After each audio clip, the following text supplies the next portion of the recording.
Okay. If I don't 100% mess this video up at least 4 times, that's going to be a minor miracle, but we're going to try it anyways.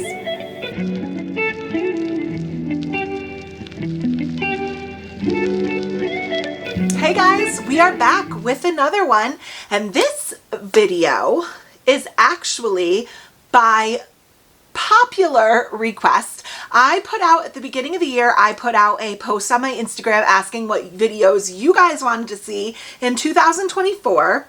And I actually got 3 responses rather quickly. I only had the post up, I feel like, maybe 2 hours, something like that. And 3 of the responses were that you wanted to see me tier rank my reads from 2023. So I have spent the last 4 days feeling like a total idiot on this tier ranking website. It's not even hard. It's actually really easy. But for some reason, it was just giving me a problem. So if I end up pulling off this video without screwing up my footage, I just, like, give me pats on the back. Such a first world problem, but give me pats on the back. I'm going to give it my best shot. So I'm here with my iPad, and let's go ahead and talk about where I would put all of my reads for 2023 on a tier list. Okay, so here it is. This is the tier list that was giving me such an issue for so many days, but I think we have actually figured it out. So step 1 is let's go over exactly what our tier list is going to look like. So starting from the top, these are my 5-star gold tier books that, quite simply, nothing will beat. Maybe that's a little short-sighted. Maybe something in the future will beat it, but at least to this moment, up to now, nothing is going to beat these books. I will not be taking criticism. That's not true. I will be taking criticism. That's fine. I can handle it. But for me, nothing will beat these books. Then, just one level below that, these books were great. They were great. They maybe didn't give me that 5-star feeling. There was something in it that was just a little off for me. There was one section of the book that just knocked it down just ever so slightly to where I can't put it like gold tier with the other books. But they were great. They're great. I'd recommend them. I would give them out to my friends and family. They're great. Right below there is where I think we're going to be hanging out a lot. These are the books that are perfectly average. These are your 2.5 to 3.5, 3.75 star books that were just great. They're fine. They're average. Nothing wrong with them, but nothing mind-blowing about them. Didn't do anything revolutionary.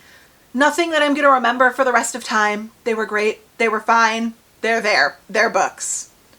Right below that is meh. Meh. Those books that you read and by the end of it you're like, yeah, they were books that existed and they're fine. The difference between these books and perfectly average books is that I don't know that I would recommend these books. These are books that are average and maybe to a very niche reader in a very specific circumstance, I might say go ahead and pick it up, but overwhelmingly, generally, I probably wouldn't be recommending these books. They just didn't do it for me. And then on the lowest level, you have no thank you. If you don't have anything nice to say, don't say anything at all, and that's just no thank you, never again, no thank you, no. Do you want to borrow this book? No, thank you. Do I want to read it again? No, thank you. Am I interested in giving it a second chance? No, thank you. Will I be reading the sequel? No, thank you. You get it. No, thank you. So let's go ahead and look at the 81 books I read in 2023. 81 books and see where they sit on this list. Okay, so the hardest part about this is going to be trying to figure out where to start. But right off the top, I think I want to start with, let's do Hunger Games. Okay, so here's Hunger Games. I read this for the first time in 2023. I read it for a challenge video. I believe my tier ranker picked it. It was not a 5-star for me. It's, YA. I just don't think that any YA is really going to be 5 stars. It was above average. I'm going to go ahead and put that in. This was great. That was a great book. I had a great time. It was one of those books that made me wonder why it took me so long to read it. And it was great. I liked it. Characters were great. Dialogue was great. Banter was great. Story was great. Action was great. Pacing was great. So, yeah, I'm confident in that. Okay, moving on to, let's do The Farm. This was a literary fiction, and this book had such a great concept, a comment on the surrogacy industry, and had such a great concept. And I was under the impression it was going to have like a mystery thriller element, and spoiler alert, it doesn't, and literally nothing happens. I wouldn't say I would put it in no thank you, because it wasn't, the writing wasn't horrible, the characters weren't altogether horrible, there was no point. So I think we're going to go ahead and put it in, I wouldn't recommend. It was meh. It was just a book that exists, but I can't see myself going out of the way to recommend it to people, so. Okay, let's do Addicted to You. Okay. I have had a very tricky relationship with the Addicted series. I haven't gotten to Calloway Sisters yet. Addicted to You is the book that a lot of people don't really love that much, and I'm going to be honest with you, I didn't really have that big of a problem with it. My biggest problem with this series is that I literally hate everyone except for Lo. Lo, to me, is the only character that I can find in my soul to not despise.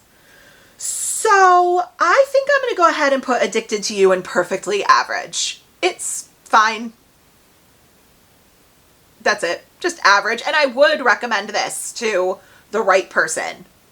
And I don't think it's horrible. So, yeah. Okay, let's just go from the top then. Let's do, I believe I can't scroll on this. Oh, yes, I can. Okay. I believe I read The Deal, but I'm not, oh, yes. Oh, it's right there. Okay, so let's go back up. I read The Deal as one of my first books in 2023, and oh, God, okay. I didn't choose what covers it used, guys. Goodreads did, so I'm sorry that you're just going to have a whole lot of man torso on your screen right now, but I'm going to be honest with you, I gave it 5 stars. I don't think any hockey romance to date has beaten The Deal for me, and that might be a combination of reasons. It was my first hockey romance, so I think it might just hold like a piece of my heart, but I loved it. I loved it. I love her writing. It's so simple. Her banter was funny. It was a little immature, but like not in an irritating way, and I just really liked it. And I loved Hannah and Garrett, so sorry, but I don't think any hockey romance to date has beaten The Deal for me. Moving on to The Mistake. The Mistake is the second? Is The Mistake the second? I believe so. Or is The Score the second? Let's just do all 3 of them. It doesn't really matter. You don't have to read them in order, I don't think. The Deal you should read first. Let's move on to The Mistake.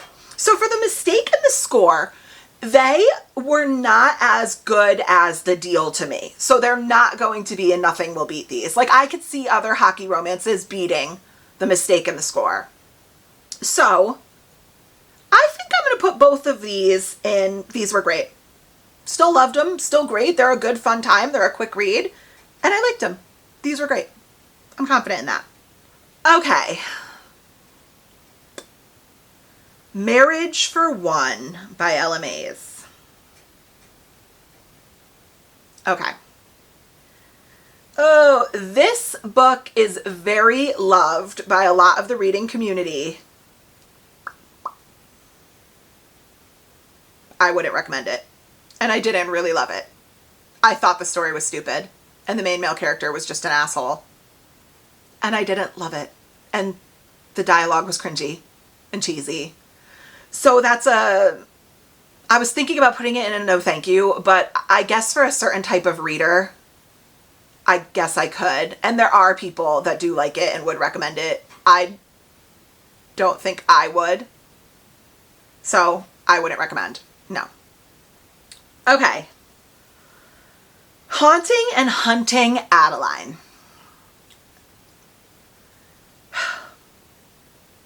Another series that a lot of dark romance readers love, and I didn't hate them.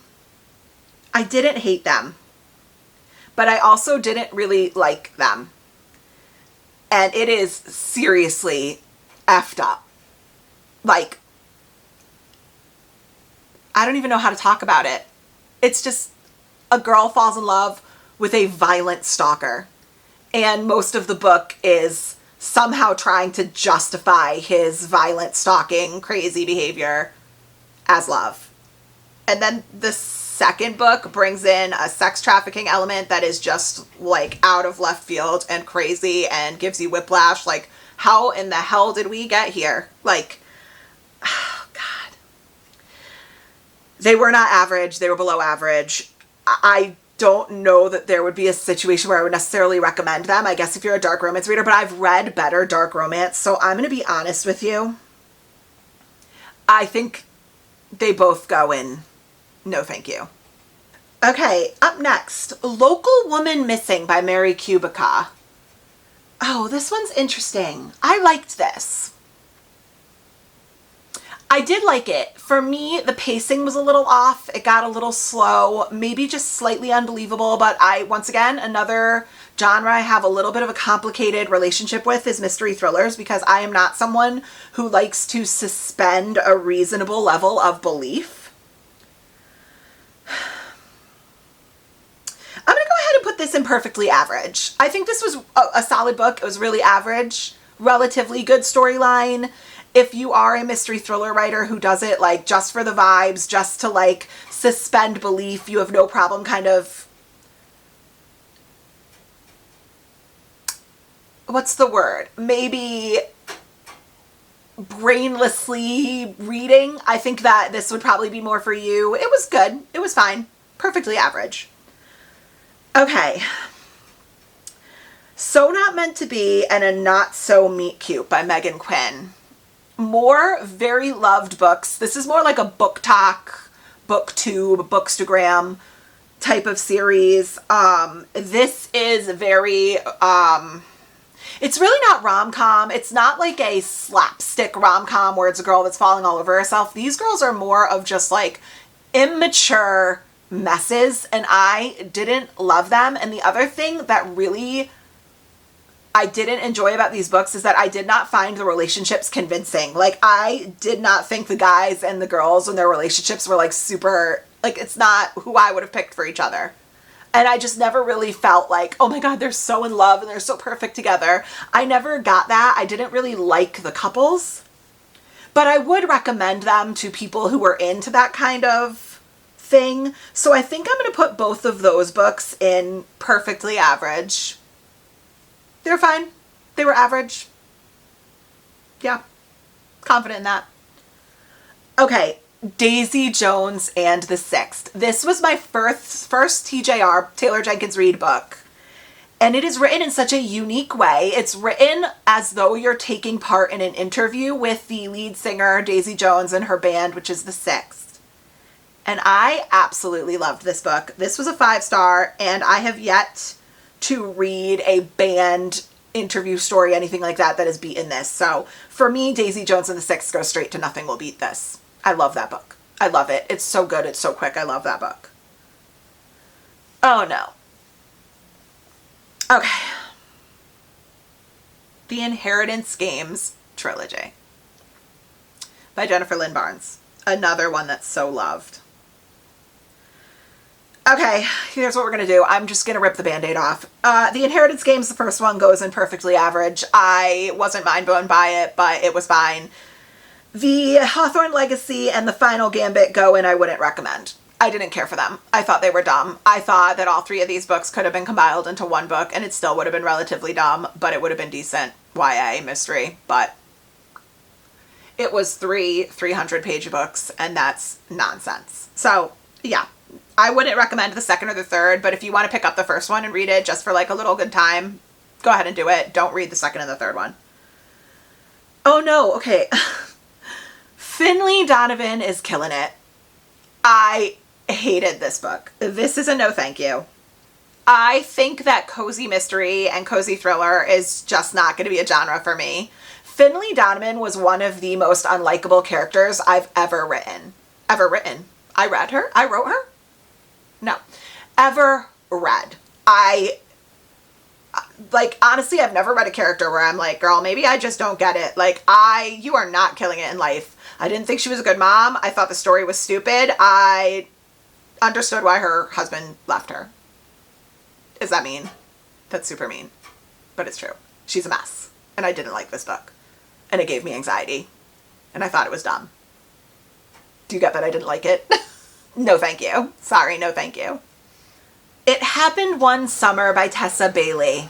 I've talked about my opinion on Tessa Bailey a little bit. She is an author that I never think blows my mind, but I keep getting sucked back into her. She is a little bit of slapstick rom-com. The Furnace, as usual, whatever. We're going to stop bringing The Furnace up. Every single time I film, it kicks on. It is what it is. It's very cold out today. Her female main characters are a tornado of nonsense. They fall all over themselves and somehow pull these billionaires that love them and fall in love with them for their messiness. Power to them. However, I talk about how I keep getting sucked back into Tessa Bailey because her writing is simple and her banter is sometimes funny. But the largest reason why I keep getting sucked back into her is because the first book I ever read by her was It Happened One Summer. And I actually really enjoyed this book. I still stand by everything I say about Tessa Bailey's female main characters, but Piper, the female main character from It Happened One Summer, was the most likable one of hers that I've read yet. So I'm going to be honest with you. It Happened One Summer is going into these were great. I liked it. It was a great book. It was great. I'm chasing the Tessa Bailey high from It Happened One Summer with all of her other books, and I'm just not finding it. But if you're going to pick up a Tessa Bailey book and try her out, go ahead and just pick up It Happened One Summer, because so far, with all the Tessa Bailey books I've read, that one has been her best. So, it was great. Okay, so, are we going to get into ACOTAR? Is ACOTAR, I think I read, yeah, okay. So I read the first ACOTAR, which is A Court of Thorns and Roses, in 2022. So I picked up 2023 with A Court of Mist and Fury and then finished the series throughout the year. I am going to be completely honest with you right away. No thoughts. A Court of Mist and Fury and A Court of Rings and Ruin go right up into gold tier. Nothing will beat these books. Nothing. Most people love ACOMAF, the second one. I could not possibly choose what is better between ACOMAF and ACOWAR. I couldn't. I really couldn't. I to this day, if you were to ask me Mist and Fury or Wings and Ruin, I don't know that I would be able to choose. I could have a 4-hour-long discussion with you about how it's impossible to choose. So Mist and Fury and Wings and Ruin are both gold tier. Nothing is ever going to beat these books. These are two that I'm probably not open for criticism about. I'm just not. The only criticism I'll take is which is better between the two. We might be able to have a substantial conversation about that, but if you're going to argue that there's anything better than them, no. So, A Court of Frost and Starlight was the fourth one. This, in fairness, is like a little Christmas novella, and I loved it for what it was. I'm going to go ahead and put it in This Was Great. And one thing that I really liked about it was after you get out of the emotional trauma and the blood-pumping war from ACOWAR, it was a nice, Frost and Starlight was a good little break between ACOWAR and going into Silver Flames. So it was great, but it wasn't gold tier. It doesn't stand to Mist and Fury or Wings and Ruin. Also, Silver Flames, the last book, I'm going to put that in This Was Great. I prefer ACOMAF and ACOWAR to it, mostly because I love Nesta and I grew to love her as I read the book. She is a character that very much had to grow on me, but she doesn't stand next to Feyre and Rhysand for me. I do like her, but this one follows Nesta instead of Feyre, and I didn't love that as much, but it was awesome and it was great. It just doesn't stand up to ACOMAF or ACOWAR, so it gets a little bit of a deduction because of that. Oh, interesting. The next one on the list is Baggage Claim. I read this, I believe, on a plane to Florida, I think. And it was really cute. I liked it. I'm going to go ahead and put this in perfectly average. I wouldn't put it on the next level with all the rest of the books in These Were Great. It was good. I really, honestly, that's why it belongs in perfectly average. I really don't have any substantial criticism, but I also don't really have anything I'd love about it. It was a cute little Christmas ski romance. It was cute. It was average. It was fine. Oh my gosh. All right. Prepare for me to be really salty and spicy. I'm about to get really spicy because the next one is The Wedding Crasher by Mia Sosa. No, we don't even. This book is the biggest no thank you of the year. In fact, let's go ahead and let's just put that one right in the front of no thank you. That is the biggest no thank you I've ever written. Why am I writing books? I've ever read. I'm a reader, not a writer. This was my least favorite book of 2023. This book is a absolute dumpster fire. Sorry. There is nothing redeeming about this book. I don't even know if I want to say anything else. You know what? We're not going to. Just no. Just no. Just no. Don't read it. It's absolute trash. Moving on. Oh, Jesus. Oh my God. These next books. Okay. We are in no judgment zone. These next books are by C.M. Nakasta, I believe is how you pronounce her name. And they're monster smut.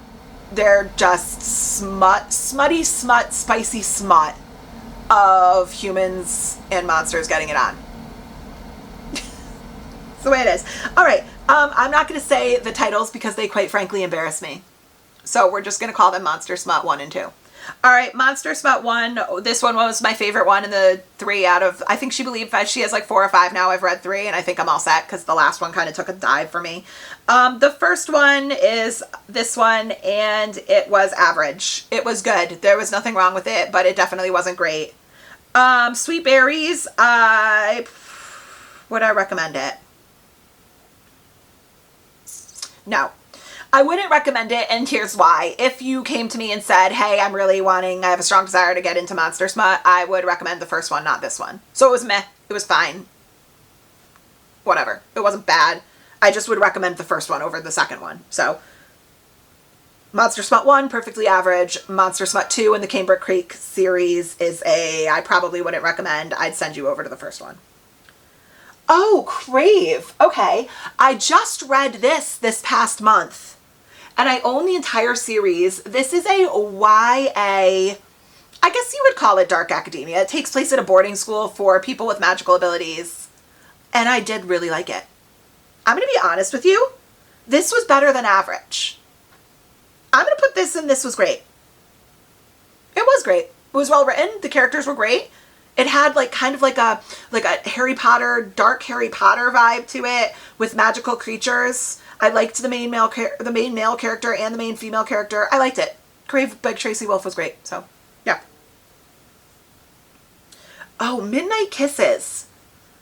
I'm going to be honest. I forgot I read this. This was a Kindle book. And I'm trying. Is it a sports romance?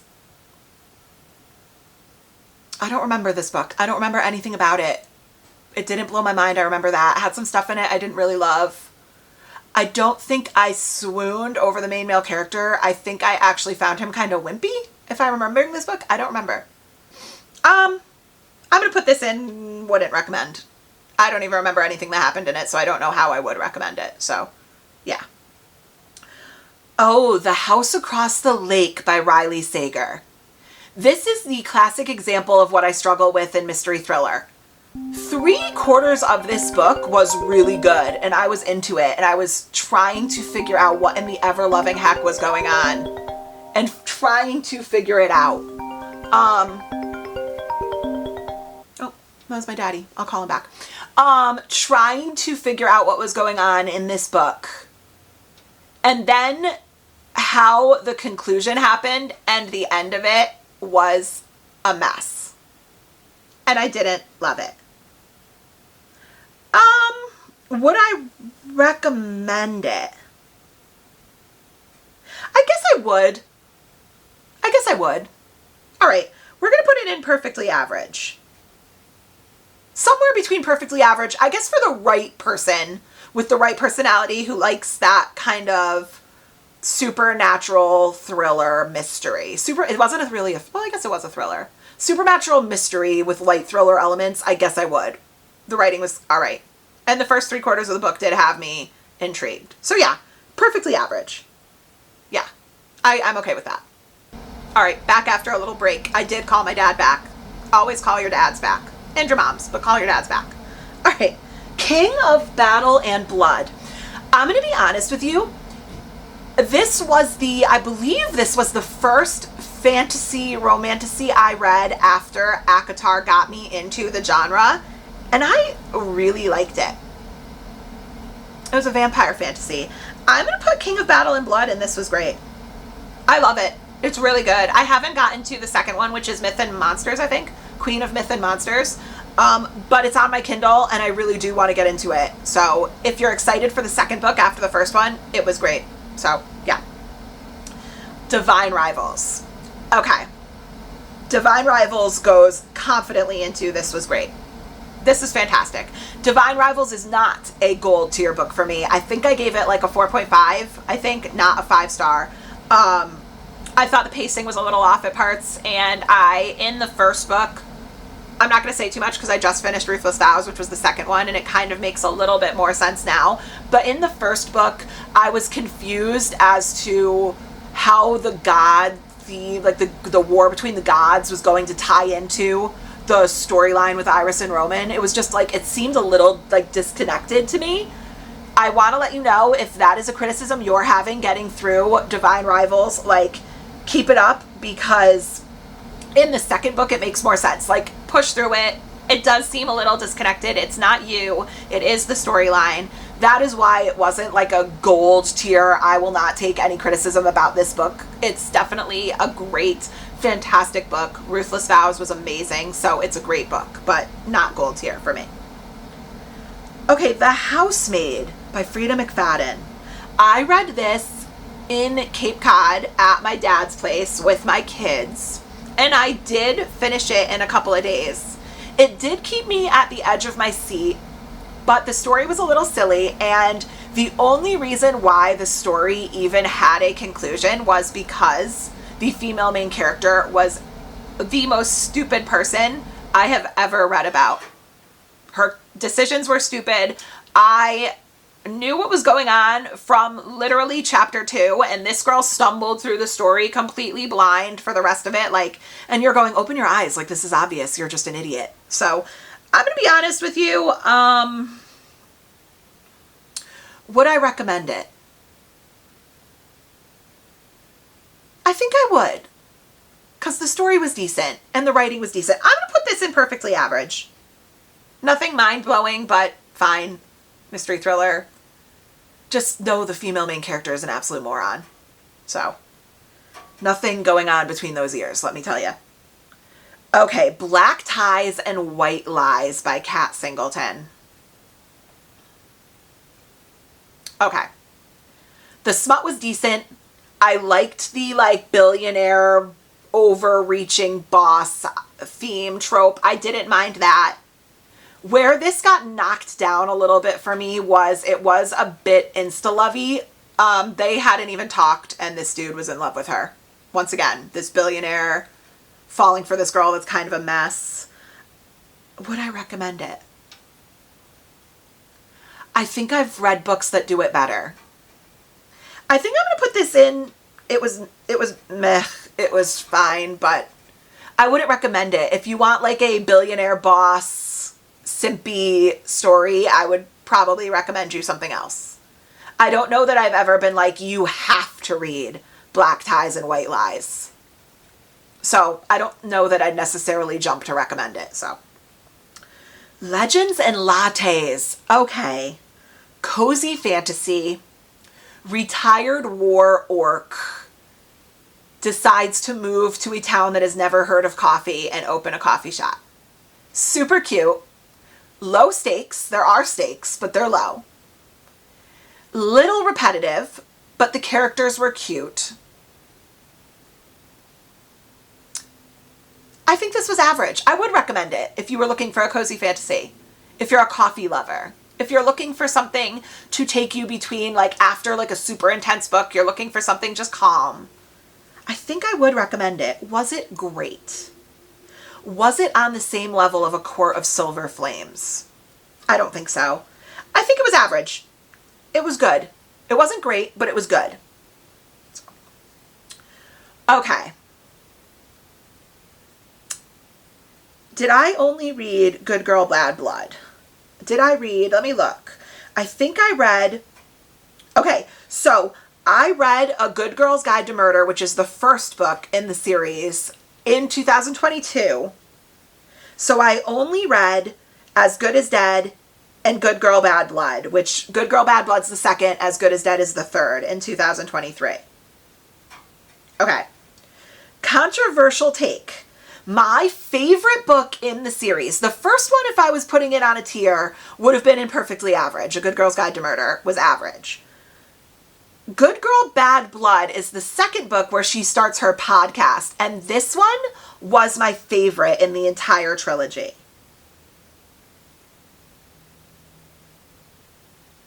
Was it great? Yeah, you know, I think it was. I think I put Good Girl, Bad Blood, the second book, in It Was Great. This was my favorite in the trilogy, and this was a book that I came out of it shocked at how much I liked it, because I don't think it was just good. The first one was good. This one was great. As Good as Dead, the third one, was an absolute mess. A mess. This one, I'm going to say, was it No Thank You? I think it was No Thank You. I think I would tell you read the first and second and just pretend that the third one doesn't exist. It was ridiculous. Silly. Ridiculous. The characters took a total 180. Like, who was Pippa in the third one? Because that wasn't the same girl in the first and second book. And I know we'll make the argument that that was kind of the point, but it didn't work. So, yeah. No thank you. Oh, okay, interesting. Heart of the Raven Prince. So, these books can be read as standalones. However, in fairness, I did find out after I read this that this is actually kind of the second one that this author read. I think there's one called like The Wolf King that was the first one or something. Heart of the Raven Prince. It is a Cinderella retelling. But for me, the writing dragged. It was interesting, but it dragged, and I found myself a bit bored of it. It didn't retell the story in an interesting way. I'm going to put this in. I probably wouldn't recommend it. It was, the story itself was probably average, but I've read better Cinderella retellings. So this one probably wouldn't be the first one I would jump to recommend if you asked me for a Cinderella retelling. So yeah, that's probably where I'd put this. Oh, Scandalized by Ivy Owens, which I always forget, but Ivy Owens is the pen name for, is it Christina or Lauren? One of them from Christina Lauren? I'm pretty sure it's one of them, and Ivy Owens is her pen name. This book surprised me by how much I loved this book. I'm going to put this in these, okay. I knew I was going to mess it up. What in the heck did I just do?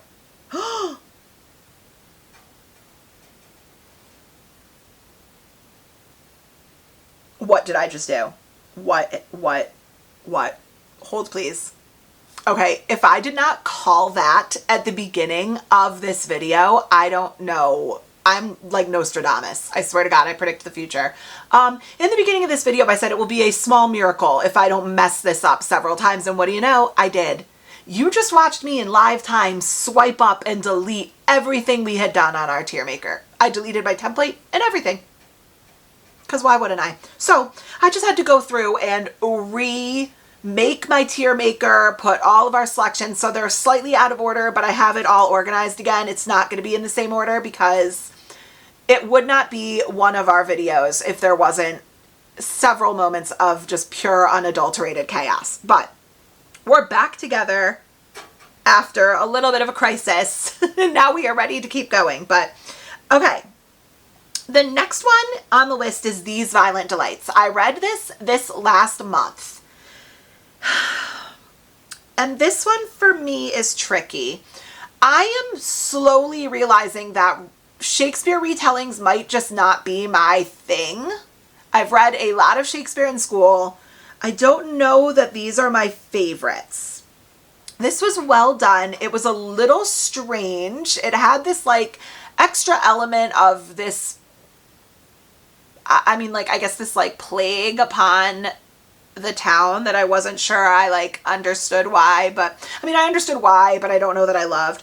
I'm gonna put, this was average. The writing was great. Chloe Gaughan's writing is very intellectual, very well done. I just don't know that this is like the storyline for me. So it was average. Yeah, I would recommend it. I would recommend it as Shakespeare retelling, so it was average. Okay, Wild as the Witch by Rachel Griffin. This was a book that we read because my spin wheel prompt wheel chose a book with witches.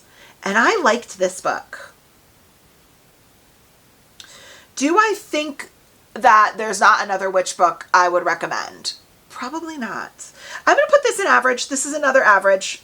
Nothing necessarily bad or mind-blowing about it. I think there are other witch books that'll probably be better. So it's average. Flawless by Elsie Silver. Okay. Not my first cowboy romance, but probably my favorite. I liked the characters. I liked the banter. Honestly, I think this is going to go up until this point. No other cowboy romance has beaten this for me. I really liked it. I think this goes up top tier. Yeah. I'm pretty confident in that the more I think about it. Flawless. I haven't stopped thinking about this book. This is the pinnacle of cowboy romance that I'm just waiting for something else to be, and nothing has yet. So I'm confident in that. All right. Okay, Ruth Ware's 0 Days, another mystery thriller. This one was good, and this one actually didn't struggle from the same things that the other ones did, like the unbelievability for me. This one was believable, and I think that actually this was the other extreme where that was a little bit of its downfall for me, that it was so realistic, hyper realistic, that it went to the point where like I didn't need to know a lot of the info. The two main characters were basically very, very broadly, they were in cybersecurity, and this dove into a lot of technical elements of cybersecurity to a point where I was kind of like, do I really need to get this in depth? Like, do I need to know this? Did this further the story? And I don't think it did.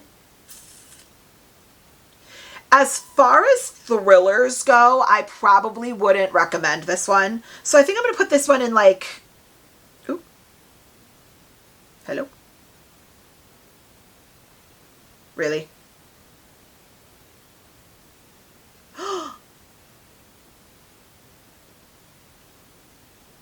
You're lying.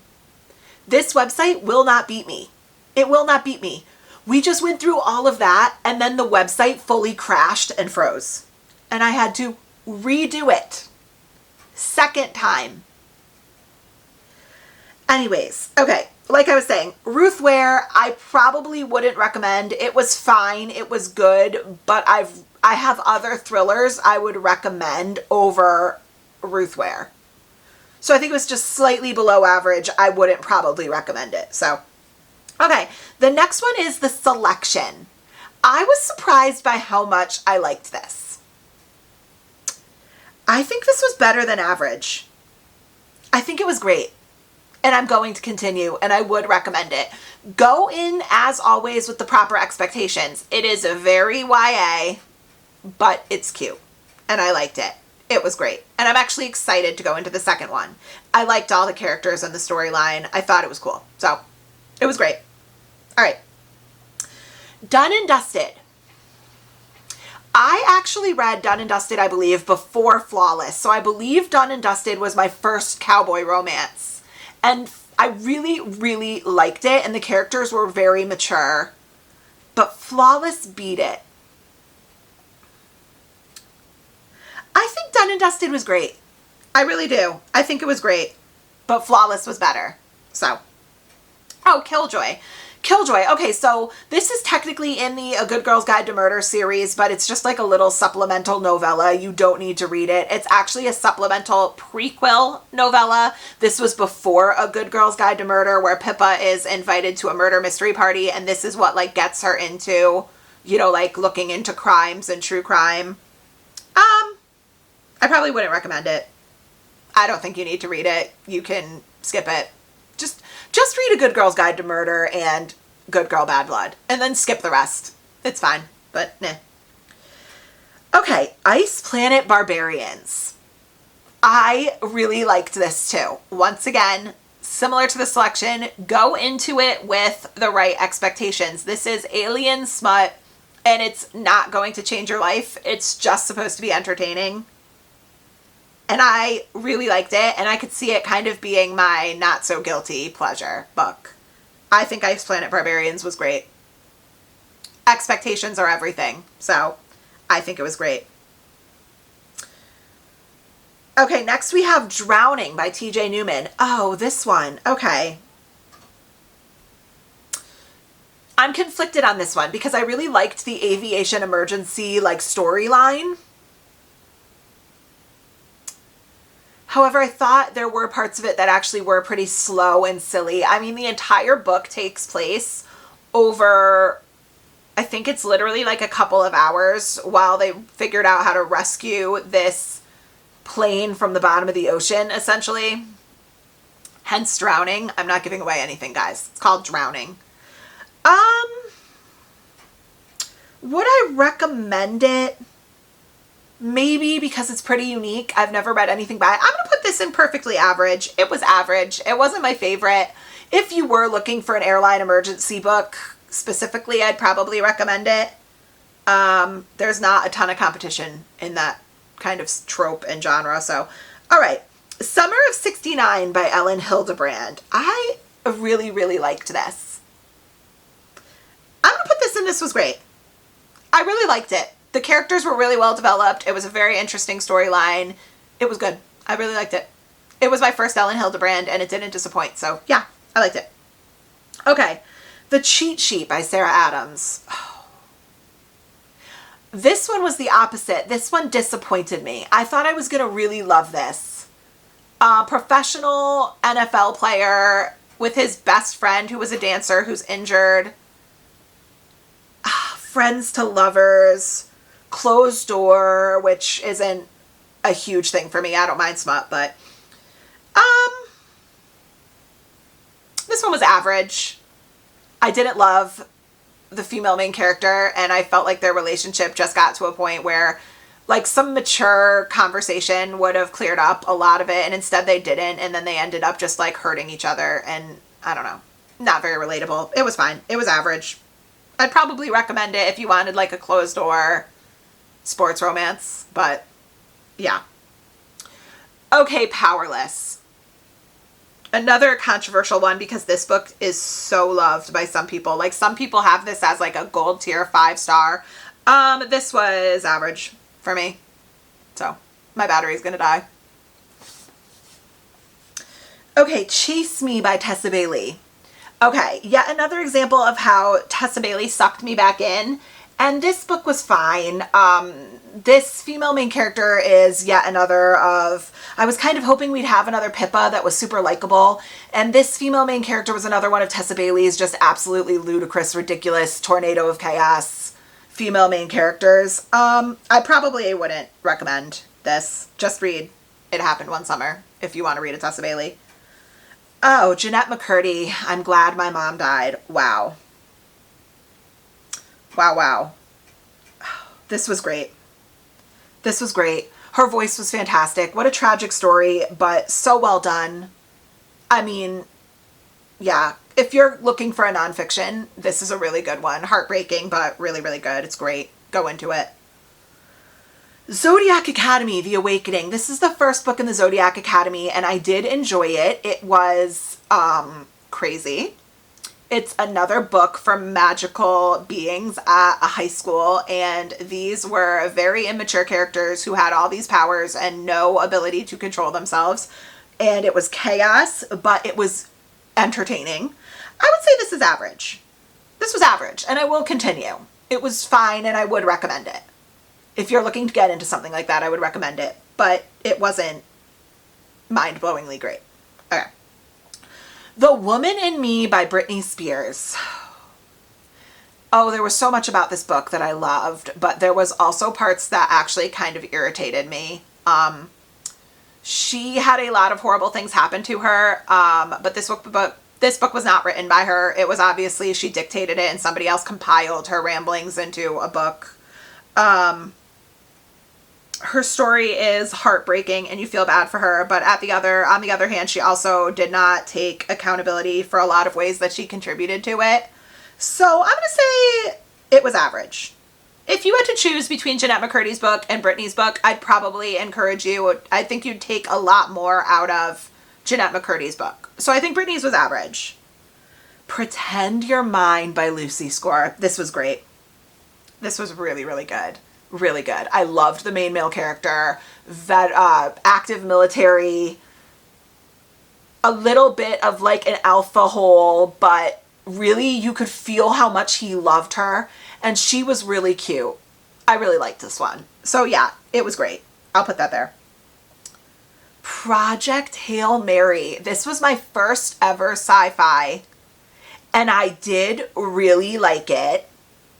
I wasn't as in love with it as some people are. So, was it great or was it average? I absolutely would recommend it. I would recommend. If you're looking for a sci-fi, it isn't low stakes, but it's not super high stakes. Do I think about it every day? Probably not. I think for me, this is closer to average than great. So we're going to go ahead and just put it in perfectly average. I think it was good. It was between good and great.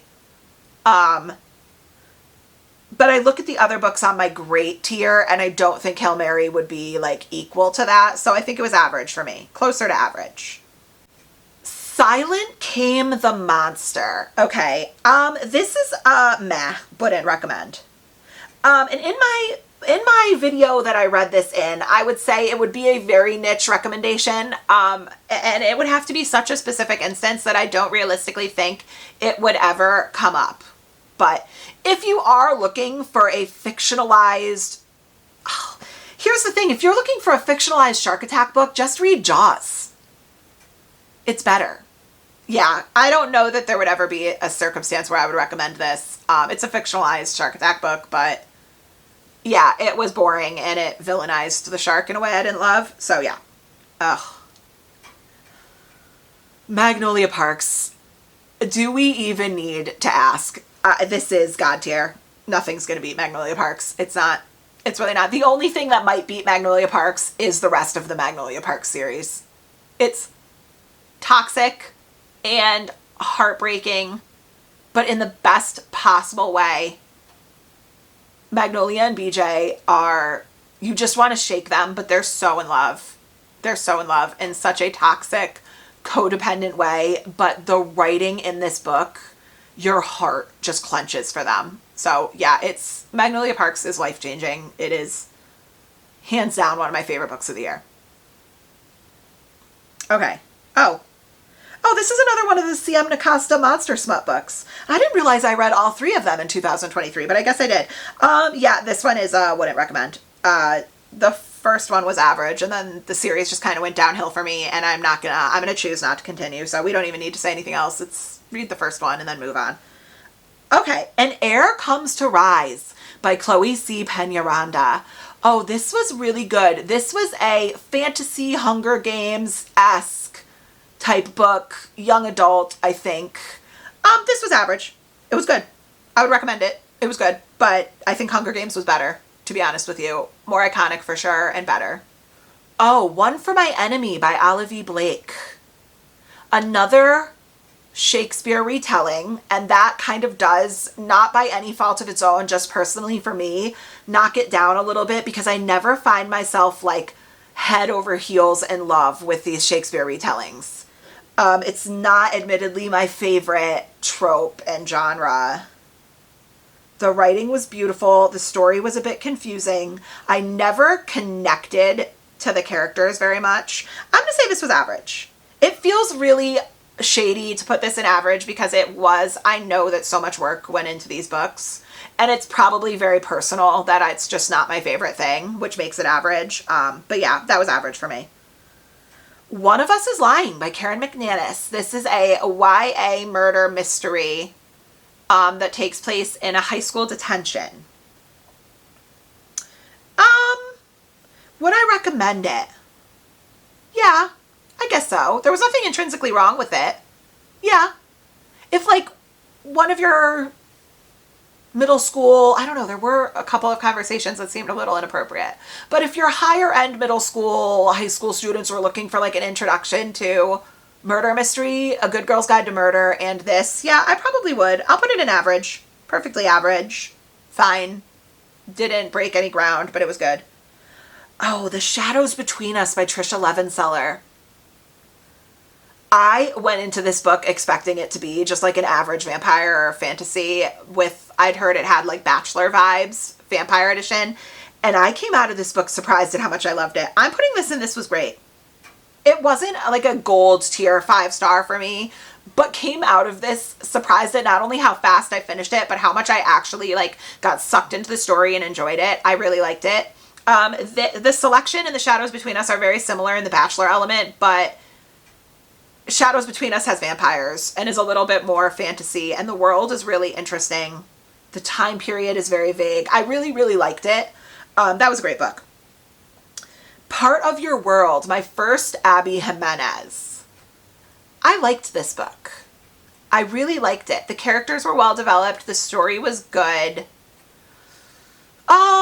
Was it the most groundbreaking story ever? No. Your typical, her family thinks, she's so much better than him. He's this lowly, low country, farm boy type of vibe from a lesser town, and her family takes objection to that, and she's so above his class. You know what I'm saying? And that causes that conflict. Looking at, oh gosh, I don't know. I'm gonna say this was great. It was great. It was better than average. I liked it, and I'm excited to continue on with Abby Jimenez. I liked her writing. Was it my favorite? No, but it was great. Okay. Love in the Time of Serial Killers. Yeah, this is a no thank you. I wouldn't recommend it. I didn't like it. This book has no reason for being. There's no reason this book exists. All right, I'm not even going to spoil it, but yeah, no, this book was dumb. No point. This book should not exist. So no thank you. I go farther than not recommending it. I don't pick it up. Don't do it. No. All right. Serpent in the Wings of Night by Carissa Broadbent. Wow. Really, really good. Writing was great. This is a trials between vampires and humans. I liked it a lot. The middle got slow for me. Once again, a pacing issue in this one for me. And I think the world building was just, oh gosh, what do I do with this one? Was it great or was it average? I'm going to put this in This Was Great. And here's the reason why. I'm excited to move on in the series. Average books, I'm not always feeling that excitement, but I'm excited to see it. I liked the romance. I don't know that, oh gosh, do I put it in average? I don't know that I thought that the characters connected. I didn't feel their love.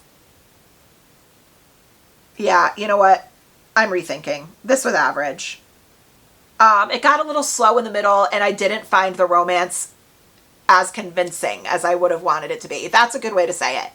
I don't feel that they're soulmates like I do in other romances. Like, in ACOTAR, Feyre and Rhysand are undeniably soulmates. This, yeah, I don't know if I could say the same. It's average. It's average. It's like teetering on average and great. So yeah. Okay, The Last Word by Taylor Adams. This was great. I have already ranted and raved about my complicated relationship with mystery thriller, but this is an example of one that does it really well. This book freaked the hell out of me. This was scary. It was definitely had horror elements for me, and it had me on like the edge of my seat, checking behind my shoulders, had to turn off my noise canceling because I kept envisioning if somebody were to be sneaking up behind me in my house, I wouldn't hear them. It freaked me out. This book was great. If you have a complicated relationship with mystery thriller like I do, pick up The Last Word. You'll like it. It was great. Okay, Ricochet and Addicted for Now are the second and third books in the Addicted Calloway series. Right away, Ricochet goes in, wouldn't recommend.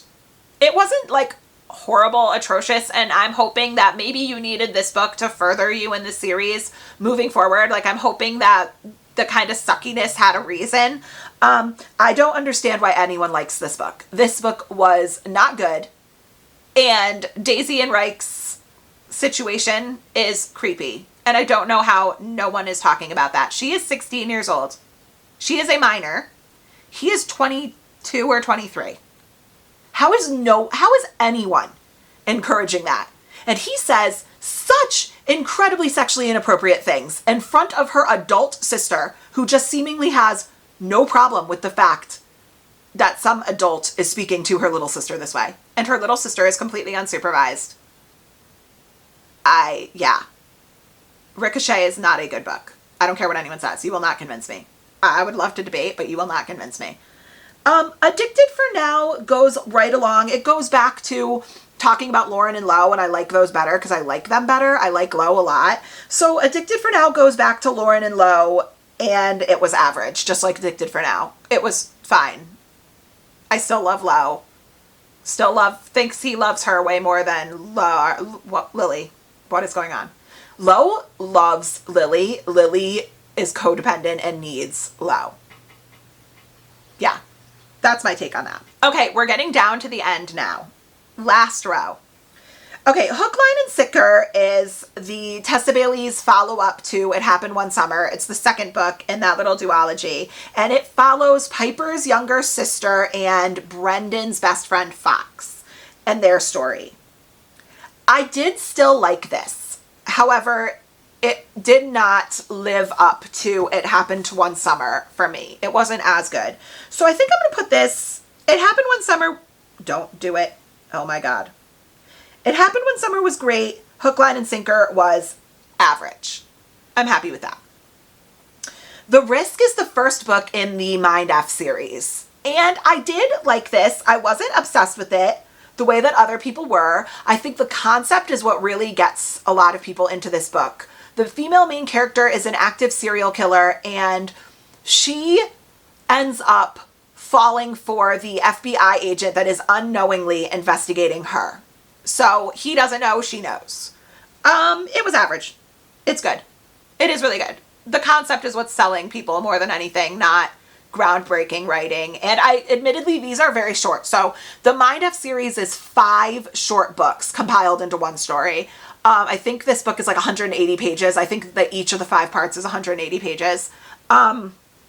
So I didn't find myself like super connected to them yet, but I'm sure as I go on into the series I will, and I am going to continue. But it by itself is just average. Fourth Wing by Rebecca Ross. Oh God. Yeah. Oh boy. I will take no criticism.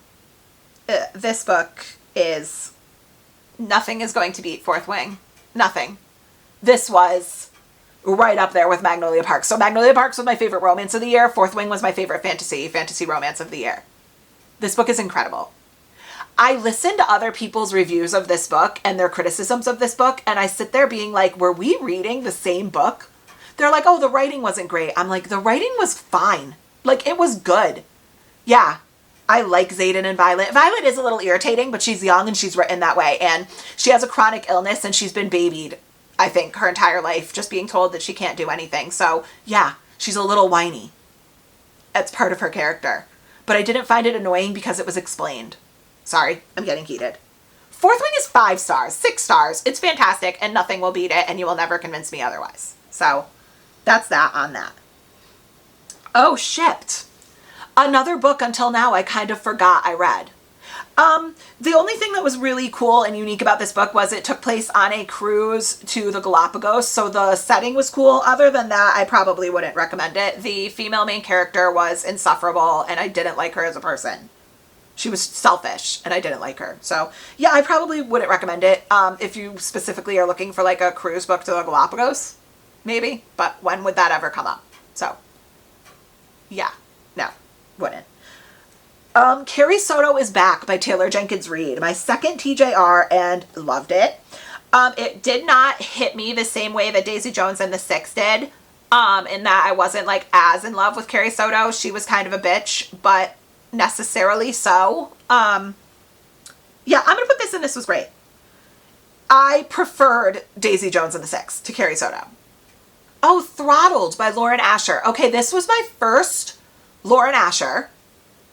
And I did like it. Didn't love it. Throttled was average. I am going to move forward with the series. I don't know anything about F1 racing. That might have contributed, but I don't think you really do have to know a ton to understand it. It was fine. And yeah, I would recommend it.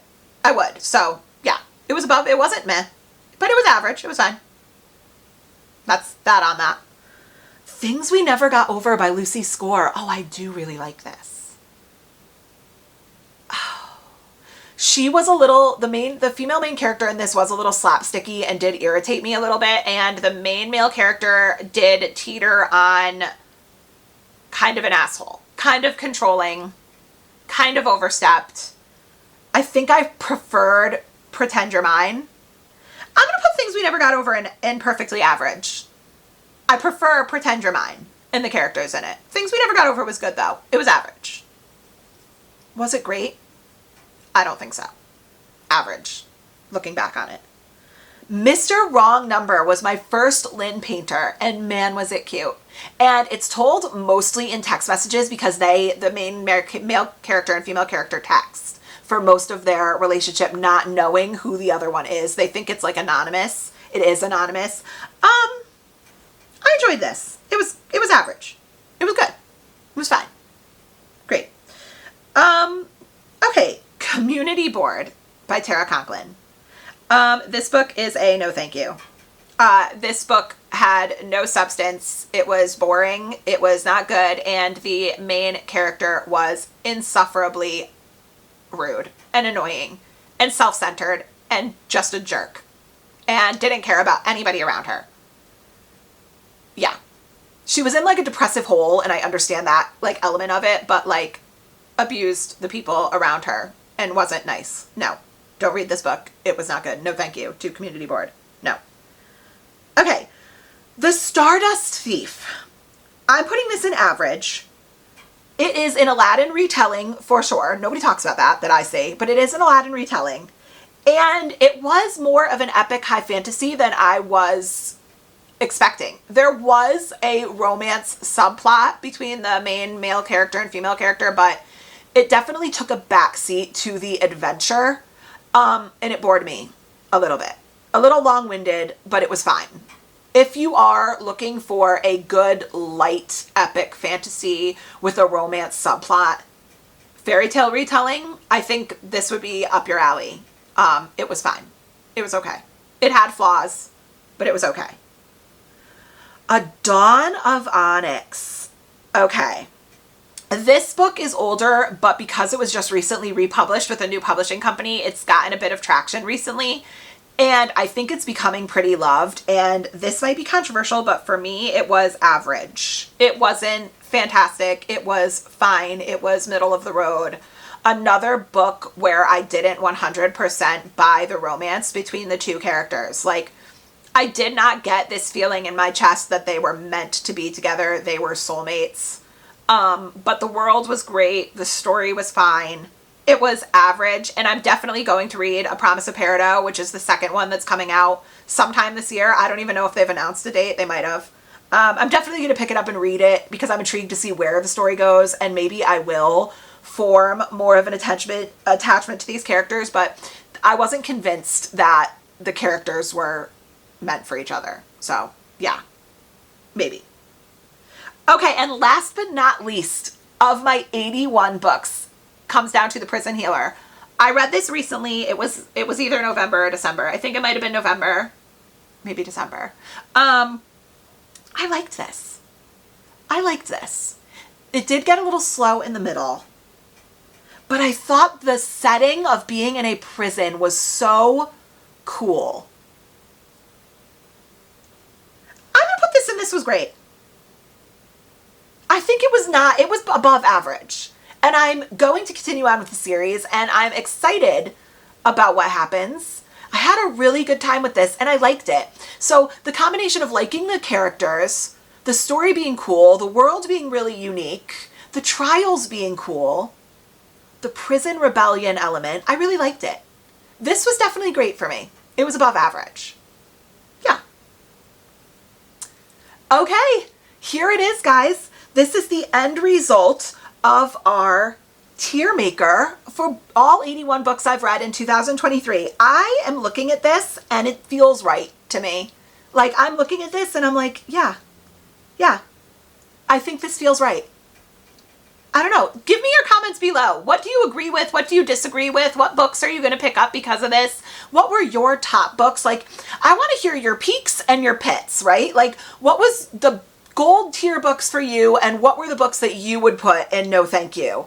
And what do you disagree with or agree with? I am looking at this being like, this is an accurate depiction of my reading for the year. Most books were perfectly average, and then there were some books that stood apart, and then there were some books that fell below expectation. But what a great year of reading 2023 was. I'm so excited that someone asked me to do this. I had so much fun, despite the fact that the website fought me every step of the way.